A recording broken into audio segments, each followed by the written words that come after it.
and welcome to Mysteries of Science. My name's Dan and I'm the editor of Science and Nature, the monthly magazine from the team behind The Week Junior. And I'm Michael, the features editor.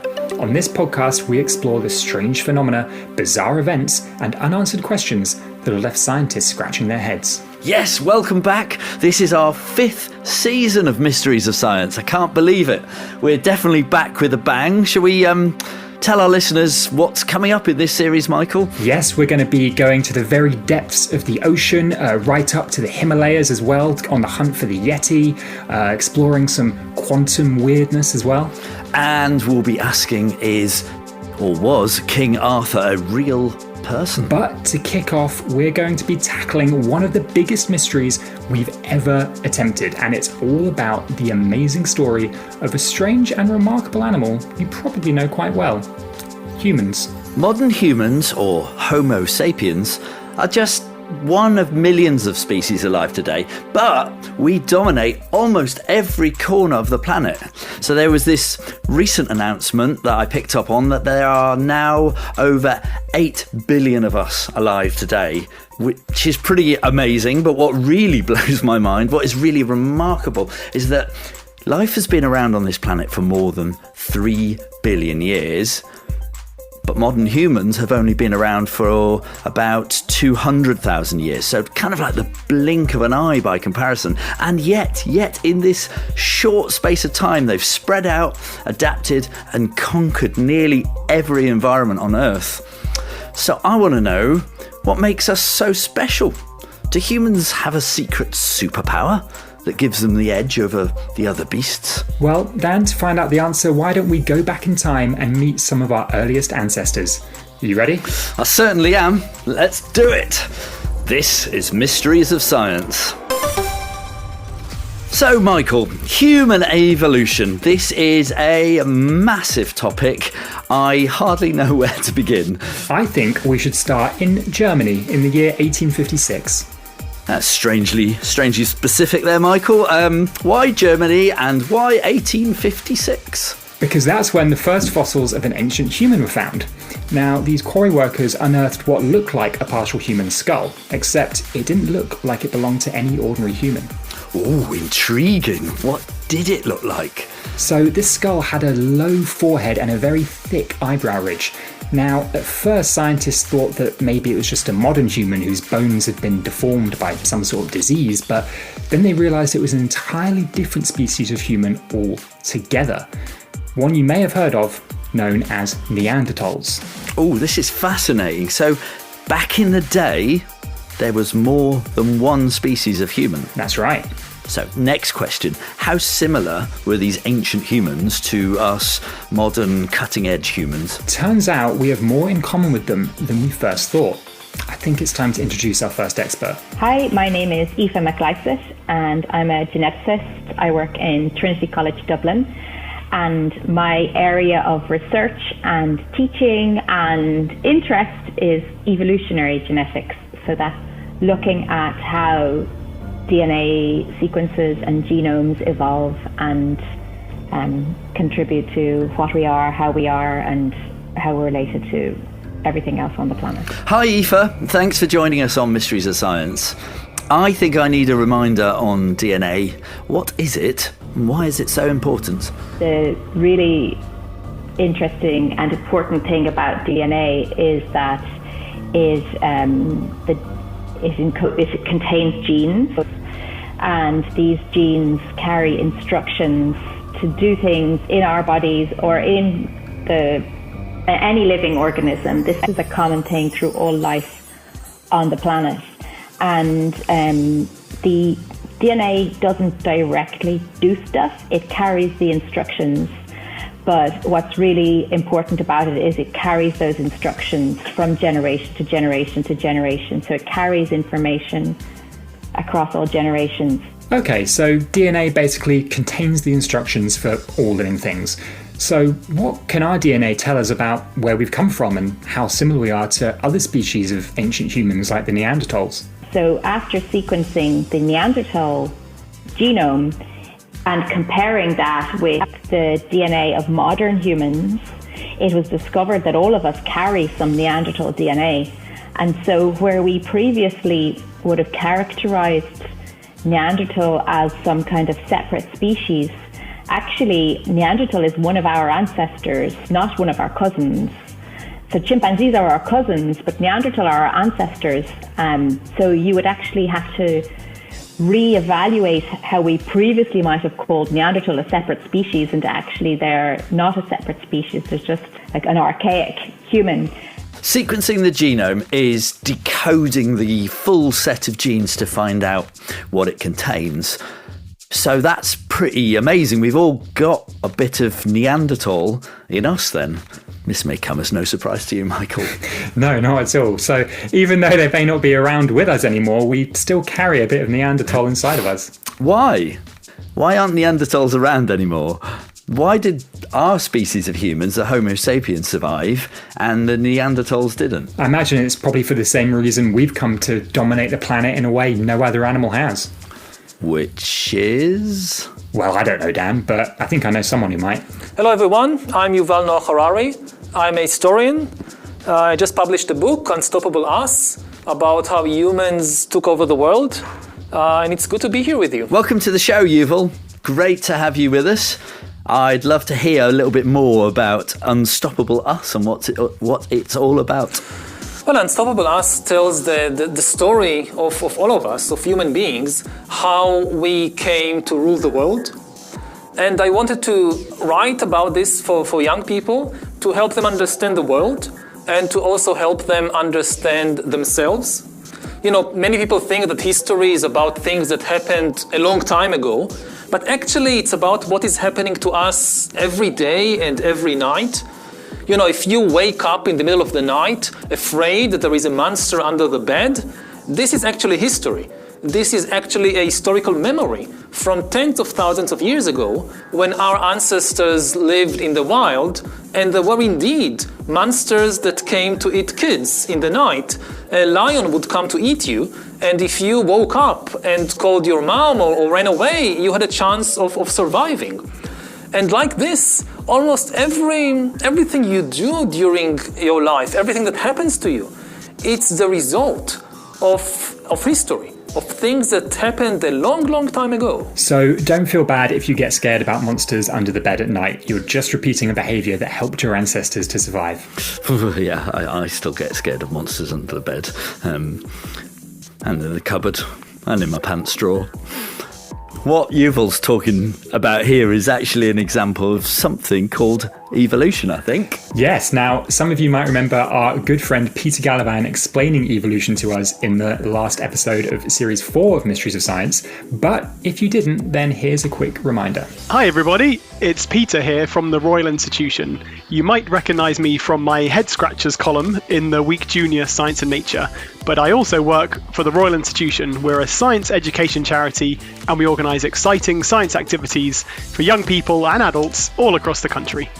So evolution, this was a theory which came up with by Charles Darwin and Alfred Russel Wallace, who were two scientists in the 1800s. And the idea is that animals slowly can change and adapt to become better suited to their environments. And these changes happen over thousands, millions of years of time.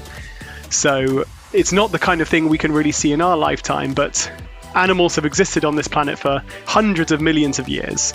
So over this huge period of time, animals slowly change and adapt, become better suited to their environments. And because the environments are always changing, it gets hotter, it gets colder, places get wetter, plates push up to create huge mountains. The environment is always changing, and so animals always have to adapt to change. And so over really long periods of times, these small adaptations add up, and eventually we get new species evolving. Okay, so that's evolution. It describes changes to a species over a long period of time, which helps them survive. Exactly, and one of the places where we can see these changes happening is in the DNA in our genes, which Aoife was talking about earlier. Yes, and these genes instruct humans, or any other living thing really, to look and behave in a certain way. But all of this raises a big question, Michael. What's that, Dan? How did modern humans, Homo sapiens, evolve to become the dominant species on Earth? What abilities did we develop which meant that we stood out from the crowd? Well, if you look at humans, we don't look very special at first sight. We aren't, as big as elephants. We can't run like cheetahs. We don't have long teeth. We don't have a poison like snakes. So how can we rule the planet? What's our secret? And what really makes us powerful is not something on the individual level, but rather it's our ability to cooperate in very large numbers. Chimpanzees can cooperate, say 50 chimpanzees or 100. We can get thousands of people, millions of people, to cooperate on some big project together. And how do we do that? How do we convince so many people who often don't know each other to cooperate? And the answer is stories. We invent some story that can be completely fictional. As long as everybody believes the same story, they can work together. So, telling stories? That's our superpower? Yes, but not telling stories like Harry Potter. What Yuval's talking about is the stories that help us shape society. Most of us, we don't grow our food. We buy this food in the supermarket from people who may be living on the other side of the planet. And how does it happen? Chimpanzees, they can't buy their food in the supermarket. It's not like there are some other chimpanzees on the other side of the world that grow bananas for them. So how can we have other people who help us get food? And the answer is, again, it's a story. When you go to the supermarket, you usually pay with money. And money is a fictional story. It has no objective value. Again, if you look at a banknote, you give a chimpanzee the choice between a banana and a bag full of £1 million. The chimpanzee will definitely choose the banana, not the £1 million, because the chimpanzee doesn't know the story of money. For the chimp, this is just worthless pieces of paper. Now, for us too, it's basically just worthless paper. You can't eat money, you can't drink money, you can't do anything with it. But we believe the story we are told about money, that, these pieces of paper, they are so valuable, much more valuable than a banana. And as long as everybody believes the story, it enables us to cooperate in very strange ways. So again, somebody grows bananas on the other side of the planet, and I can get them simply by giving that person these worthless pieces of paper. And this is why we control the world, and not the chimpanzees. Oh my goodness, right.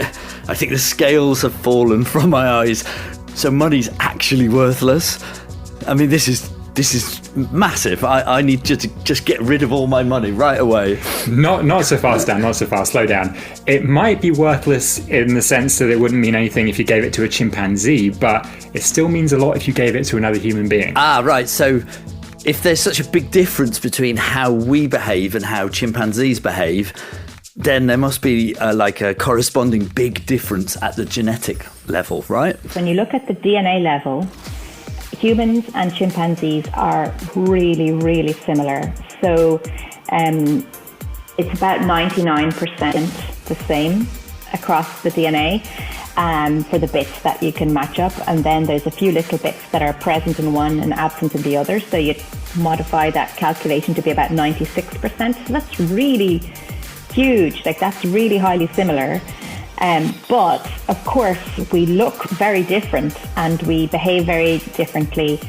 So the amount of actual difference we see in the organisms, in the animals, looks to be bigger than the difference we see at the DNA level. I am flunking out here with all of my guesses. I'm not doing very well.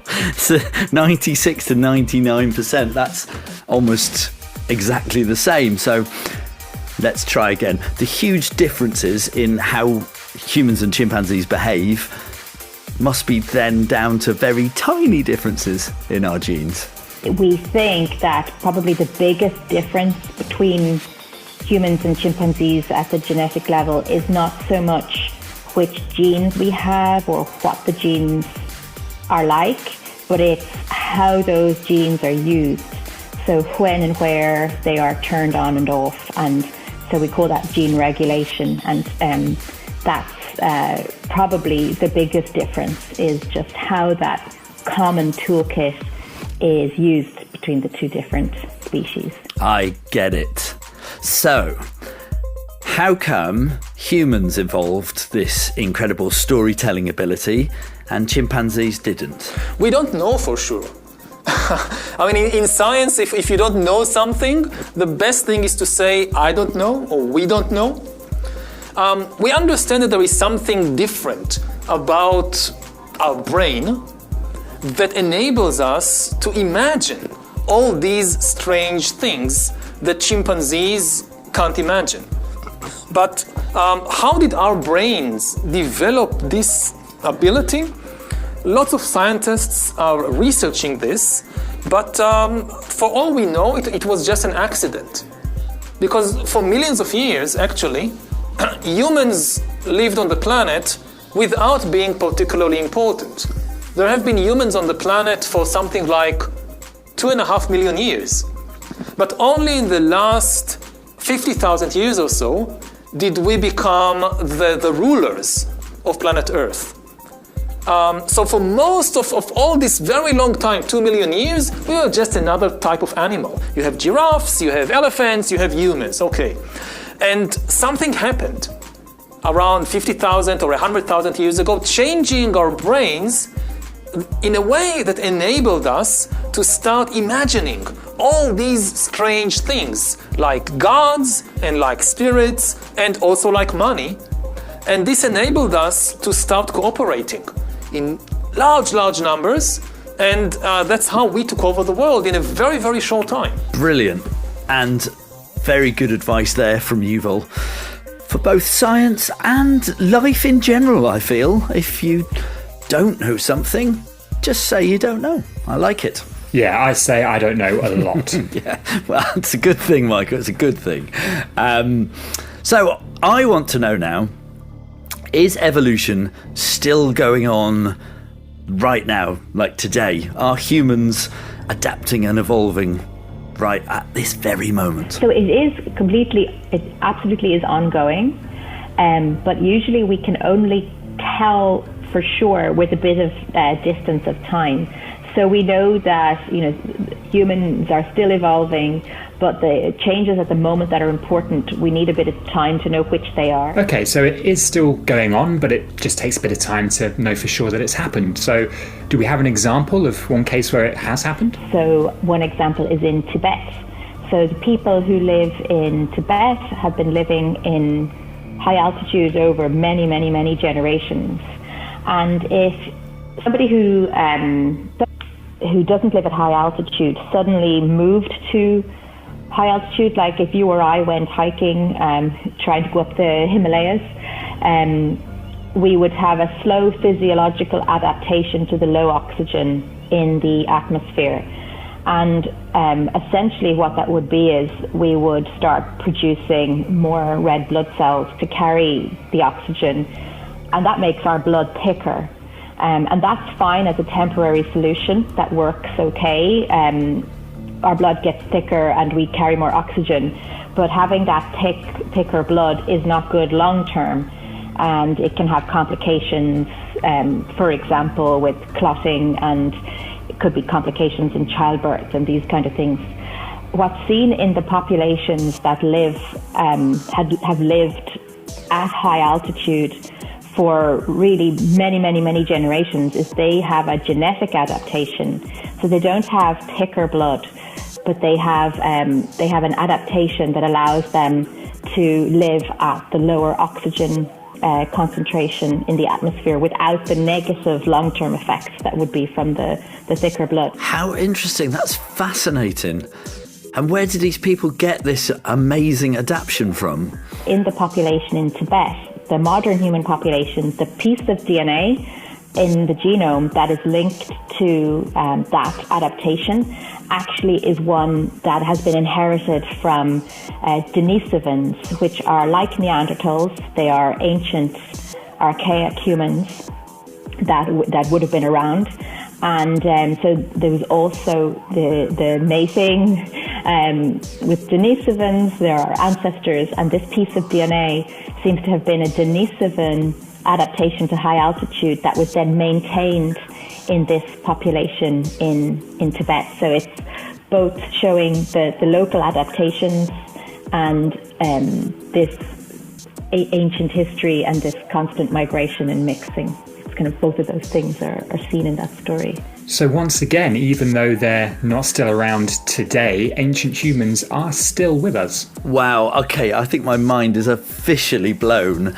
And this means that this mystery we're investigating, the mystery of humanity, is not over yet.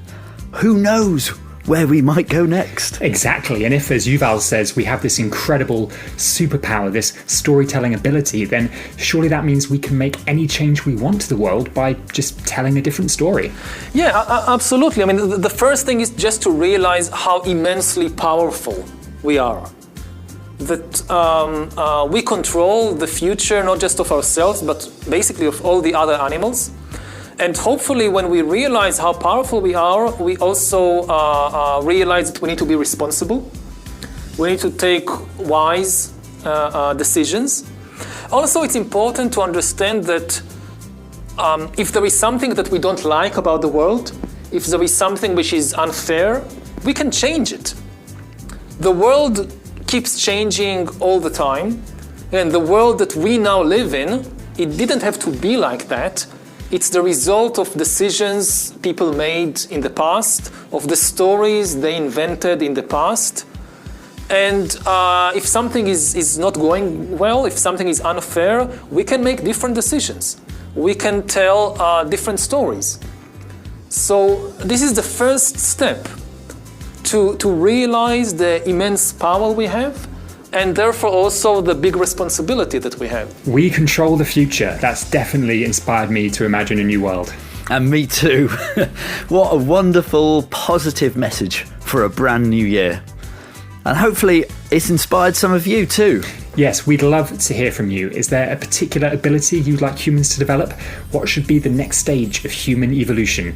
To send us a voice message, head over to funkidslive.com/mysteries and hit the big red button. Your message could be played in a future episode. We can't wait to hear from you. We'll be back in 2 weeks' time with a fresh new mystery. Yes, we'll be heading high up into the Himalayas on the hunt for the Yeti, or, as it's otherwise known, the Abominable Snowman. Ooh. Make sure you pack your snow boots. Until then, Stay curious.